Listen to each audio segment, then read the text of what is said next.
Imagine so many leaders of so many countries are following events quite closely and watching what is going on in Venezuela. The warning came first from Beijing. In a rare and sharply worded statement, China's president sent a direct message to Donald Trump cautioning that any military action tied to Venezuela would cross a dangerous global line. The Chinese Foreign Ministry says that they're deeply shocked and strongly condemn the U.S.'s, quote, blatant use of force against a sovereign state. Beijing condemned the strike in the strongest terms. Beijing says it violates international law and the country's sovereignty, declaring that sovereignty is not negotiable and that power politics would not be tolerated. China has said very strong condemnation of the United States. This sets a very dangerous precedent, not just in Latin America, but also throughout the world. The tone was not diplomatic, it was strategic. Venezuela has the largest oil reserves in the world. It's clear that this is about oil, that this is about power, this is about a Trump big stance in Latin America. China made it clear, escalation in Venezuela risks consequences far beyond Latin America, with Panama, with Mexico, with Trinidad, all criticizing their close relations with China.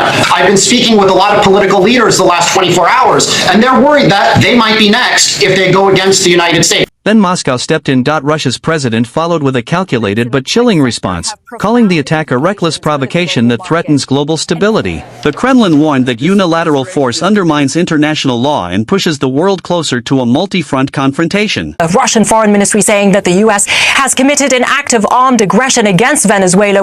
Russian officials emphasized that Venezuela is not an isolated issue. The Russian ministry also adding that Caracas must be allowed to determine its own destiny without any destructive military intervention from the outside. It is a test of whether global order will be decided by dialogue or domination. And then came Pyongyang. North Korea's leadership escalated the rhetoric further, accusing the United States of imperial aggression and warning that repeated military interventions signal a broader pattern of instability driven by the United States. It was an assault like people have not seen since World War II. Successfully captured Maduro in the dead of night, and it was deadly. But captured along with his wife, both of whom now face American justice for their campaign of deadly narco-terrorism against the United States. The message was clear and unsettling. What happens in Venezuela today could justify force elsewhere tomorrow. Pyongyang framed the moment as proof that smaller nations are under constant threat and that resistance is inevitable.